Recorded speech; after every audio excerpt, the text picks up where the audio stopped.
আজকে তোমাদের সাথে শেয়ার করব যে আমি একা থাকলে আমার দিনটা কিভাবে কাটাই। কিছুই না, টিভি দেখে শুয়ে বসে কিভাবে, সেটাই আর কি।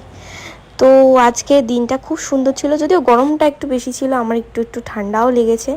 আর সকালে ব্রেকফাস্টে খেলাম হচ্ছে সুজির, মানে ঝাল সুজি যেটাকে বলে। আর খেতে খেতে কী করছিলাম জানো? খেতে খেতে কার্টুন দেখছিলাম, ডোরেমন। তো যেহেতু আমি একা ভাবছিলাম কি করি, তারপর ভাবলাম একটু ড্রয়িং করি। হ্যাঁ, ড্রয়িংটা আমি অতটা ভালো পারি না, বাট যতটুকু পারি এটা কিন্তু একটা থেরাপির মতো কাজ করে। মানে তোমার ভালো হোক বা খারাপ, মনটা ভালো হয়ে যায়। তো তারপর স্নান করে নিলাম, স্নান করে আমার মনে পড়লো ফেস প্যাক লাগানোর কথা, তার আগে মনে ছিল না।